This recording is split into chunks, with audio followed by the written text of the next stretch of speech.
Hello, welcome to the podcast Stronger in the Difficult Places. I'm Dr. Zoe. I'm so glad that you're here today. We're going to be talking about an interesting topic, women and infidelity. And we have an amazing guest. Her name is Susan Shapiro Barash.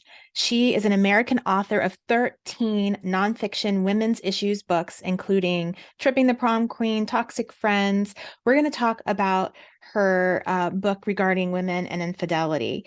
She has appeared and been featured in the New York Times, Wall Street Journal, Today Show, so many places, CBS, NBC, CNN. For over 2 decades, she's also taught in the writing department of Manhattan College.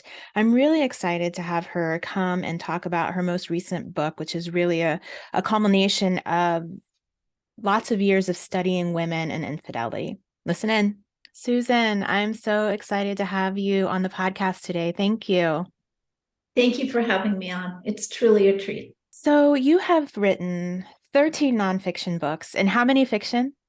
Novels, I have my fourth coming out. And 4 novels, which I always talk about how I'm so amazed by the brain of someone who can create stories and characters that don't actually exist and make them feel like they're real. So I have so much respect for a fiction writer, and the fact that you're also a nonfiction writer. I think that's amazing. So I'm really excited to dive into, well, the topic, and we've talked about this before on the podcast, women and infidelity. And I don't think I talk about it enough. In some ways, it's kind of a taboo thing. There's so much talk about men and infidelity, but not so much about women. So I'm really curious about your research. What made you dive into it, and why are you writing on this topic? Well, I've long been intrigued by the faces women wear versus how they truly feel, their Mm-hmm. secrets, what are their yearnings. And so this was actually my first nonfiction book, and A Passion for More has now just been reissued and Right. updated. And it's been a 30-year study. Mm-hmm. And the way that I came upon this was 30 years, well, really 32 years ago, I was taking a commuter train, Mm-hmm. and I was listening to, so here I was, a very young writer, and I was listening to young women talk about the impending wedding and the fact that the bride was still seeing the old boyfriend. Oh, And wow. I thought, this is intriguing. But when I got to the city, to New York, I sat down for a luncheon, and people were whispering about their friends having an affair. And as a journalist, I wanted to know, and as someone who's always noted the journey for women, I wanted to know if this was a trend, a phenomenon, really a piece of the pie of the female existence. And so I started to do my research. And from the start, I wanted a diverse group of women, Mm-hmm. as for all nonfiction. And I wanted to change the identifying characteristics. So these are anonymous interviews, but the women are disparate in terms of age, race, ethnicity, level of education, area of the country. Mm-hmm. So, big cities, suburbs, to very small towns and rural areas. Because I'm convinced, Zoe, that what women long for has very little to do with their level of education, or Mm-hmm. the social strata that they live in. I think that Right. the emotional life for women is very looped together with how we're all positioned in society. That's a good point. I think that's so true. I mean, I've been practicing for 21 years, and I've also seen, a diverse, amount of women from just very different backgrounds, and I would agree with that. The So yearning you're is all. hearing the same thing, that if I did a book on mothers-in-law and daughters-in-law, if you're unhappy with your mother-in-law or daughter-in-law, it doesn't really matter if you earned a graduate degree or you didn't finish high school. If your teenage daughter is dicey, or your teenage granddaughter, it doesn't really matter what you earn or where you live. These are really the struggles that we go through as women. And so female infidelity, as you said, long really judged when it came to women. An unfaithful wife or a longstanding committed partner, an unfaithful woman, has been judged very harshly. And men, well, in a patriarchal culture, we've sort of had given it tacit approval. It's so true. I hear that on all levels. I hear it even in the church. I hear it, in conservative communities. I hear it everywhere that somehow, on some level, unfortunately, men do have more of a pass when it comes to infidelity, and women just don't. We do get judged harder. Even and so, I'm really curious about. So this was 30 years ago when you started this research. What have you seen in over the 30-year span? How has it changed for women in infidelity? Well, access to a lover is much more fluid now than it ever was before. I mean, when I first started interviewing, women would really explain like a plan where they would like go to a phone booth. Oh my What's that? goodness. and, and the lover would call from another phone, like somehow like they both knew what phone booth to go, or he would be at his office or something. Everything was clandestine but more difficult. Hmm. Hmm. And there were a lot of times when it didn't even work out, the meeting, because there was no way to reach each other, not take a risk. Our cell phones are private. You could be literally texting with your lover while watching streaming with your husband. Right. And Right. so, and then social media, the way of finding someone you might have once liked or meeting someone new, this is all available to us. But what's really striking about the last 3 years since the pandemic Hmm. began is the amount of virtual affairs and the ages of the women embarking on affairs. So I'm hearing early 20s, women Hmm. who are just moving in with a boyfriend and making a long-term commitment, just getting engaged, just getting married, and still with a lover, Hmm. still triangulated, to women in their 80s in retirement homes. Oh my So this goodness. is a broader span than I'd heard originally. Right. We all know what it's like to be 39 or 40, look in the mirror, the children are finally asleep, the husband's on the couch in a kind of dirty old robe, and say, wow, is this all there is? You Mm-hmm. know, where is time going? And I feel invisible. We get that. But now I'm hearing many different ways that women at different ages embark on affairs. Hmm. So, as a therapist, and what I have known and what I've seen in my practice, is that social media has definitely accelerated, like you said, availability. And I think also the actual cheating that, in terms of, I've seen that women are cheating at a greater rate than what I've seen in the past. That's just not my, not research, but just in my personal practice. Um, and I know that social media has definitely been attributed to tearing apart the family unit and, to facilitating affairs. And I think to a certain extent, it's true. I mean, we can use any tool, and it just happens to be the tool that's available right now, easily available in our society. I guess I'm just wondering, what you're finding out about the health of women and cheating. The health, Hmm. I'm realizing more and more, particularly in the last 3 years, Hmm. that women feel, and let me interrupt myself to say, these are convention bound women. Mm. I've not interviewed a woman who says, oh, on my wedding day, I wondered when I'd have my first affair. Right. Of So course. these are women who have really, vowed to be faithful, or, whether married or in a very serious long-term Hmm. monogamous relationship. Hmm. But as they evolve their own journey, and also with the partner whom they've committed to, or the husband, Right. a lot has happened.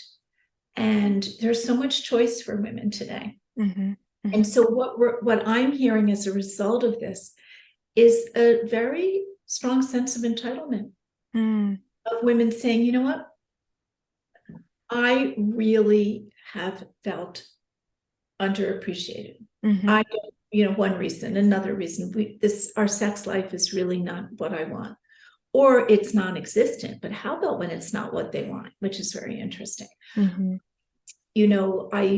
I have been at it for so long. My husband has disappointed me.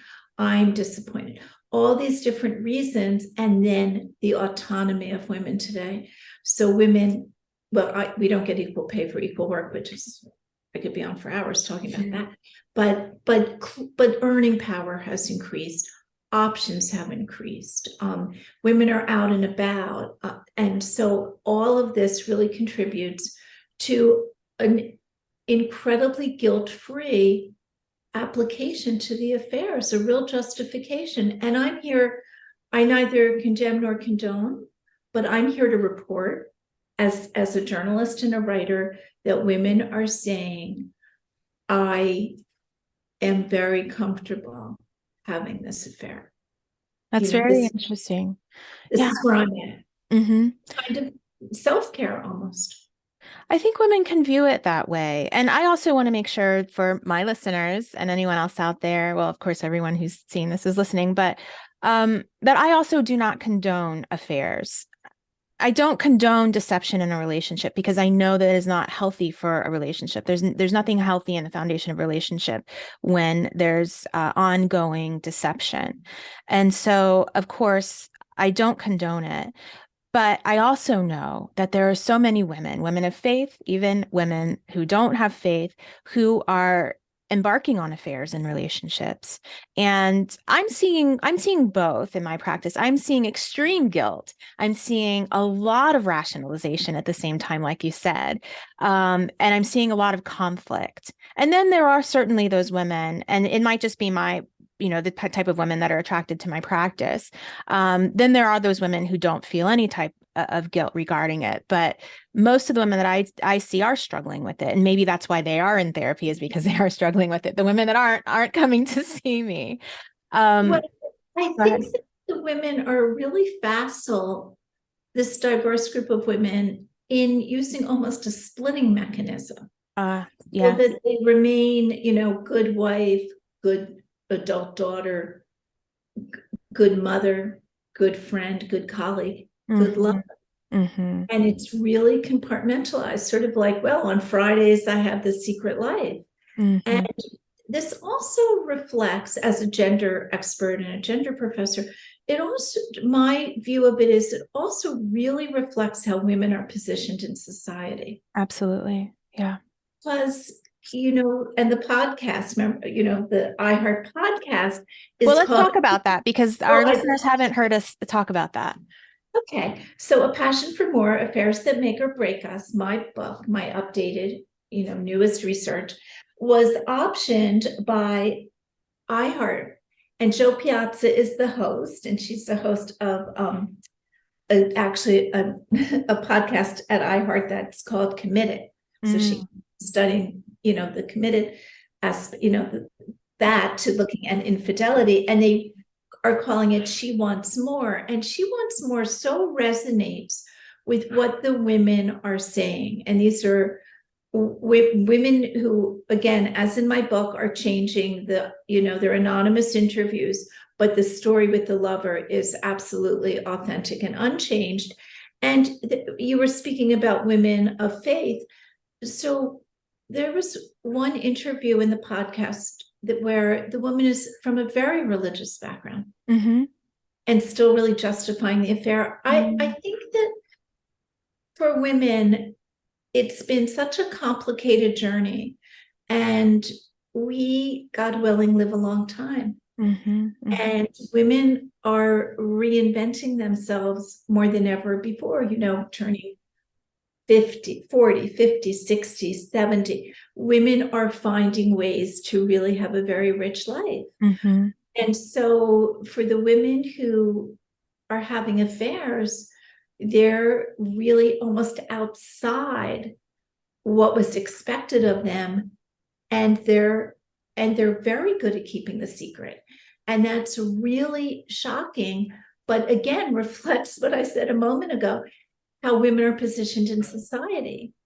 I did a whole study in 2008 on why women lie and keep secrets. And so much of it is about what's expected of the good girl. Women are afraid. I mean, an affair is an extreme example of a secret. Right. lie is the behavior, right? But the secret is the affair. Mm-hmm. But women are afraid to say they're unhappy with, the carpool. We're afraid to say Right. that we wish we could do better at work. Why is there male supremacy still at work? Or why don't women support one another enough at work? And we're afraid to speak out in so many ways, as a mother, a daughter, all of it, as a friend. Why competition is not always so healthy for women, why we don't compete the way men do, again, because we live in a patriarchy. So the affair, in a way, is really an example of a woman having a voice. Mm. And so sometimes the idea that it's a secret is just part of what they very deliberately decided. They don't, why don't women leave? When I did my initial study, I was asked very often, on a book tour, well, why don't these women get divorced? Right. So first of all, a lot of these women still have very strong feelings for their husbands, Mm-hmm. but aren't getting what they What want they from need. the relationship. Yes. So that's part of it too. I loved what you said before. I think you said women want more. And when I came into this conversation, when I wanted to have you on the podcast, I wanted to have a conversation. I wasn't really sure where it was going to go, but I wanted to highlight the reality that there are a lot of women who are experiencing infidelity on their part, that they are the ones that are cheating in their relationships. And I wanted to have a conversation about that. But when you said women want more, I think that probably resonates with so many women, and especially my audience, that there's something going on in your relationship. Maybe there's been something going on in lots of your relationships or your relationship for a very long time that boils down to you want more and you're not really sure how you can get more, how you can get that need met. And I think that makes you very vulnerable to having an affair when you're in that space and not being able to, like you said, we can't even voice that we're not happy with the carpool. And yet we have sometimes these glaring issues in our relationships that we also don't feel that we have space to voice, or when we voice them, we feel that they're not heard or they don't matter. And you brought up another really huge point is, why don't you just get divorced? Well, there's the whole breaking up of the family. There's the whole social impact, right, of a divorce. And like you And said, the financial aspect, without a and doubt.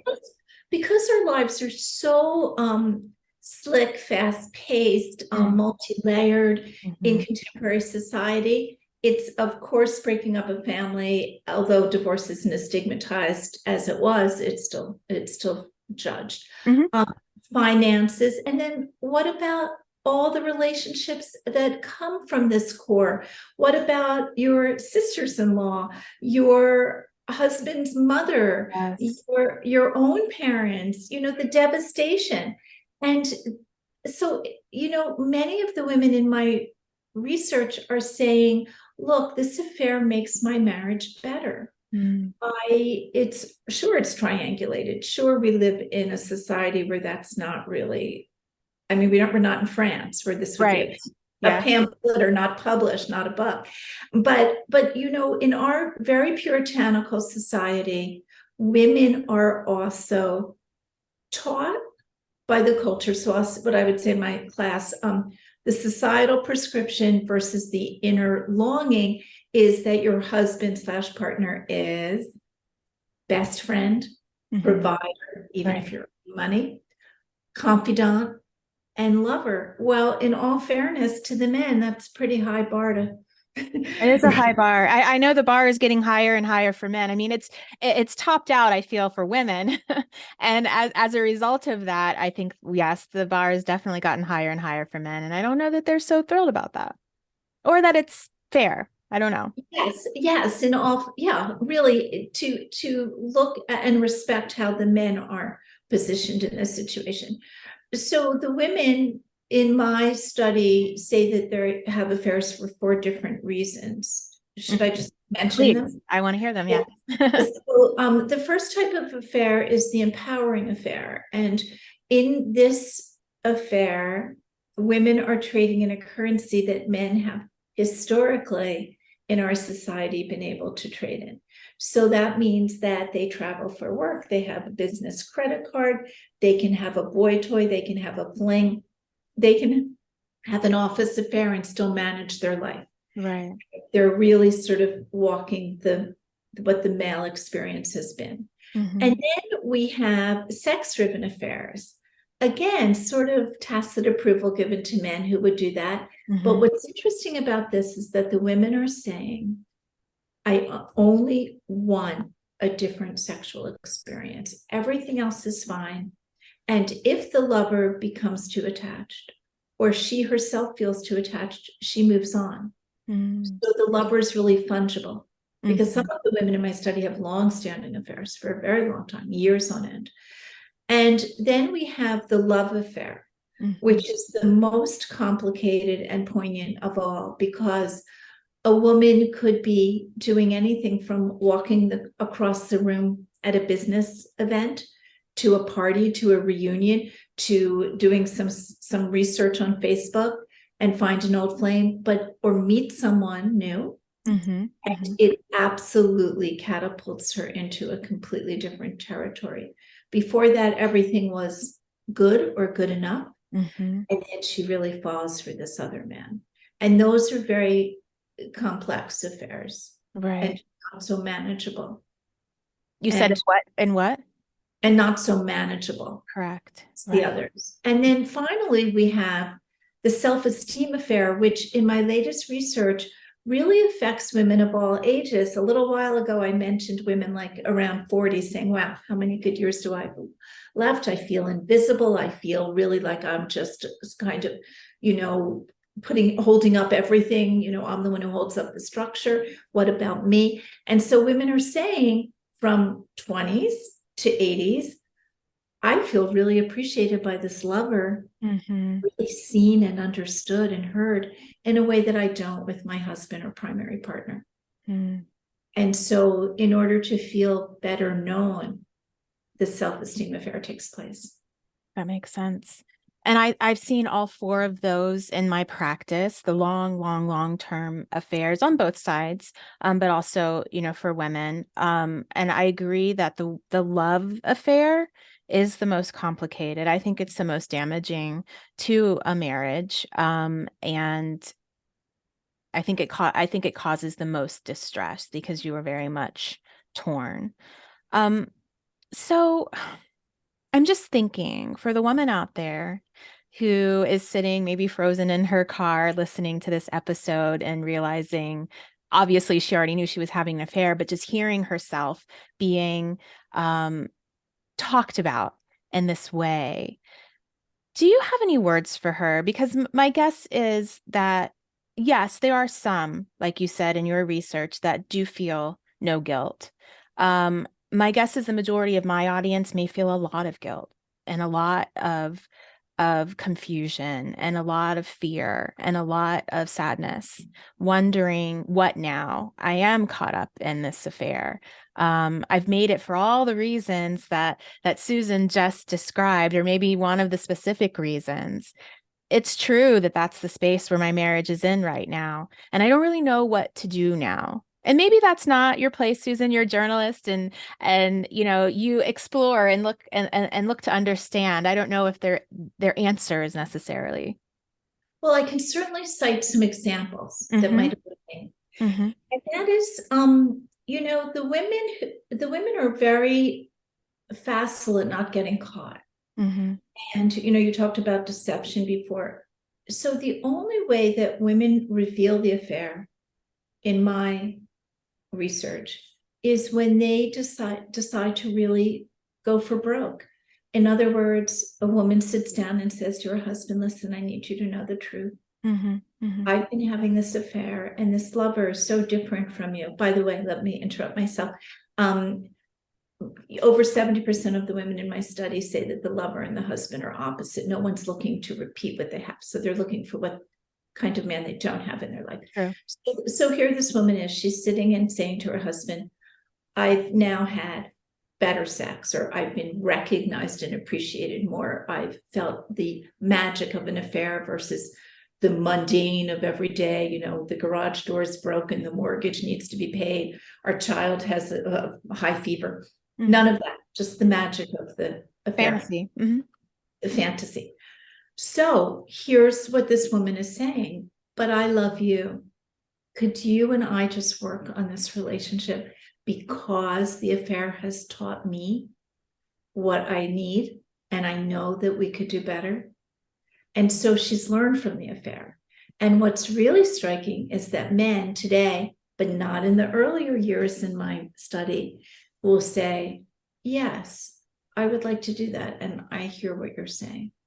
It's Now, it's hurt. never that simple. There's never just like, oh, Never that yes. simple. There's usually a whole lot of turmoil that happens when you, And when then, you expose right, and something then like the anger could build that. Yes. later. But Yes. at least women are saying, look, here's what happened. And I am coming to you now because I want it to be us. And that is notable because 10 or 20 years ago, 30 for sure, the social messaging is the societal expectation and prescription was, she's having an affair, your marriage is over. Exactly. And the man would say, I want out, and the anger would rise, and the betrayal and the lies. So now we're hearing something more nuanced, but I agree, still complicated. Well, it is, but for that woman who's sitting there in that space, really wanting that to happen, the research has shown that affairs of this type, when both partners are really invested in repairing the relationship, do actually make the relationship stronger. You can build a stronger, deeper, more committed relationship as a result of an affair. It's not easy, it's hard work, it's painful on both sides, but it is possible. It is possible. I agree with you completely. Does it have repercussions on the dark days? Is it still festering? Sure, but it's a big leap for the couple, and it can happen. So I say that to someone listening. I also want to say that I'm not here to say, look, everyone's having an affair, you know, join the party. I'm here to note and report that for the women having affairs, it's really worth understanding the motivation, because these are traditional, convention-bound women. We're not talking about open marriages. Right. Not the premise. We're talking about women who have really promised to be faithful and now are really immersed in this triangle with the lover. I think that's an excellent point. You know, I believe strongly, and you guys have heard me say this over and over again, that all behavior makes sense in its context. And often when we do something that feels so out of character, that's something that you might have never imagined you would have done before, that judgment we have on ourselves is so deep. And so I want to just reiterate that all behavior makes sense in its context. Yes, you've deceived. Yes, maybe you've broken a contract with your husband and yourself. There are reasons why and how we get there, and blame and guilt and shame doesn't fix any of it, doesn't explain any of it, and to a great extent it's just a waste, and it's just more damaging. Really wanting to understand, what are the reasons? How did I get here? How did we get here? Is so much more important, because when you can understand, just like Susan just explained, then you can have a conversation with your spouse and recognize, hey, listen, this was going on. These were the things that I should have been able to say that I wasn't able to say. And this is how I got here. And this is what I now want from this. Well, the other part of it is you're really opening up a door. You know, you're changing the entire status quo of your life is changed. Absolutely. Yeah. You know, everything is altered. And while it might be very exciting or thrilling in the beginning, we need to understand the ramifications of an affair. And, you know, so many of the women really would say here's the quote, this is not about my husband, this is about me. Or another quote, I don't think we grew together. And, you know, is what damaged this marriage. Or we've been together so many decades. That's what I've coined it, the gray affair, which reflects the gray divorce that ARP coined, 20 years ago, I think. And the idea that women are asking for divorces at an older age, Mm-hmm. having affairs at an older age, Mm-hmm. it's really very striking. But it all comes back to this like self journey. Right. Women really looking for who they are, how they fit in, what, like I said earlier, what they long for that is within their grasp. And that's really a big part of the justification. And Yeah. it's risk reward, Zoe. There's such a great risk. And so, you ask, what is the reward? Yeah. You were saying? Well, you were talking about the fact that an affair can reveal so much to you. And so many women feel like, I've gotten lost in this marriage. I don't know who I am anymore. This idea of needing to self-discover, and the fact that we can do that at later years. But what I would like to emphasize is, you know, especially in faith communities, and especially, like you said, conventional women, we've been socialized to be the caretakers, to be the nurturers, to put ourselves last and not be selfish. And this idea that self-discovery, that self-care, that really diving deep into ourselves is selfish. And because there's a part of us that tends to believe that, we put that off and we shut ourselves off from that. And that gets us to a place a couple decades later where we are lost, right?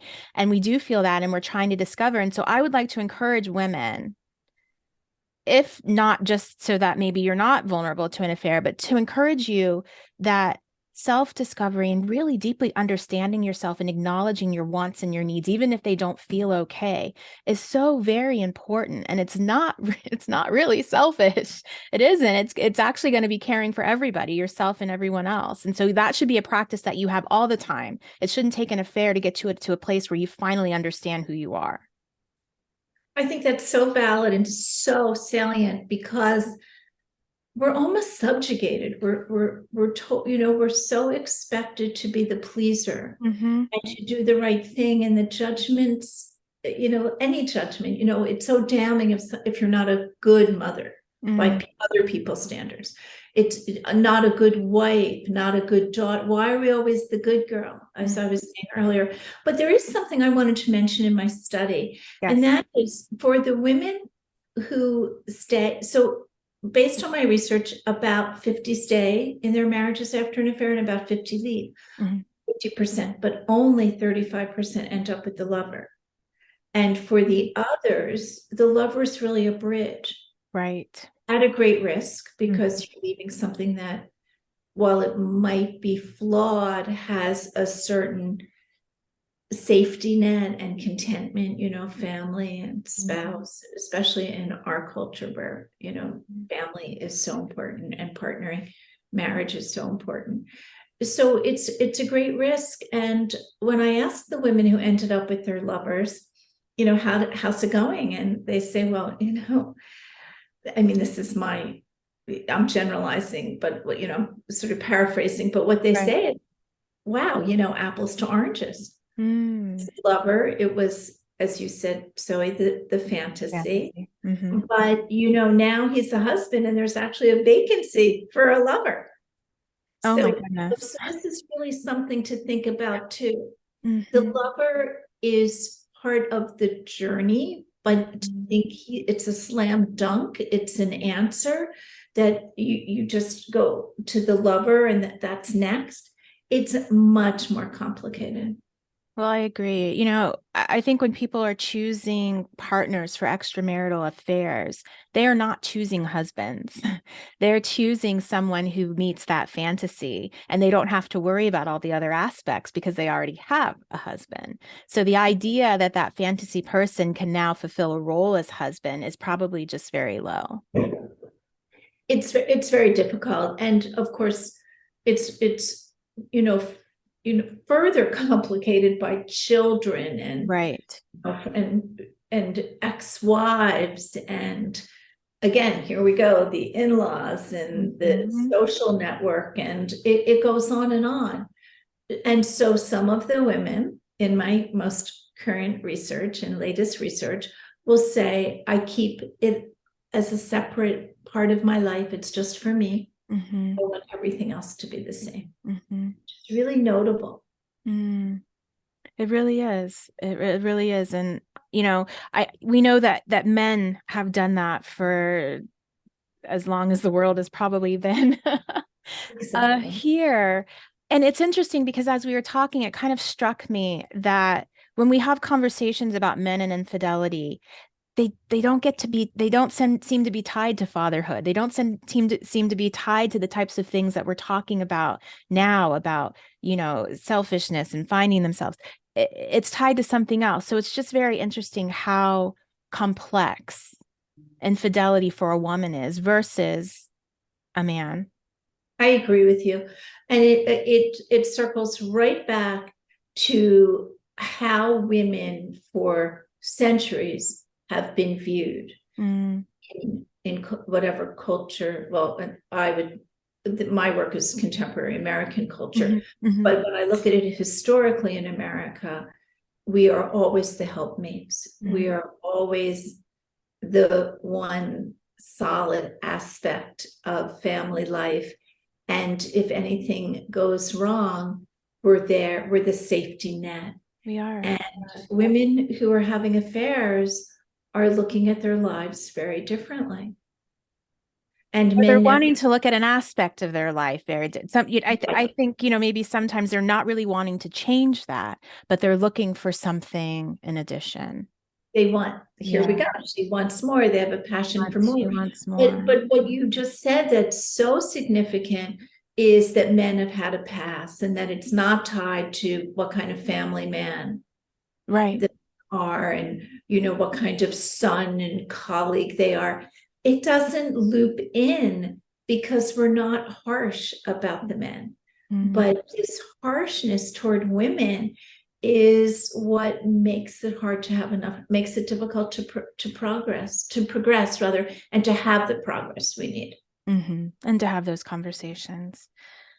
Well, thank you so much for having this conversation.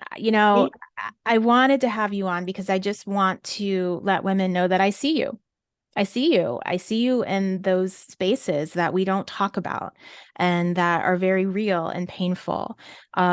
And I'm hoping that you can understand yourself better. And women who may be contemplating affairs or may recognize that they're vulnerable to affairs, I hope that you will do the work to dive in and really know and get to understand yourself and be willing to speak up and talk and stand up for yourself so that you can have the relationships and the open in the way that you want to. So I just wanted to have you on to have this conversation. How can women, so tell us about, I assume they can find the book anywhere. What other work are you doing right now? What are you doing next? And can you share the name of the podcast again that the book is inspired by? Okay, so definitely the book, A Mm-hmm. Passion for More. Mm-hmm. Affairs That Make or Break Us can be bought on Amazon, or you can ask your local bookstore. Mm-hmm. And if anyone wants to get in touch with me, it's susanshapiroBarash.com. And the podcast now on iHeart is called She Wants More. Beautiful. And Thank in you so terms of much. my new work, Yes. I have a novel that, of course, reflects how women truly feel and what their behavior is as a result. And it's the story of three adult sisters and their secrets. And it comes out in June, and it is called Maribel's Shadow. Wonderful. Thank you so much for coming on Thank you for today. having me. Have a great day.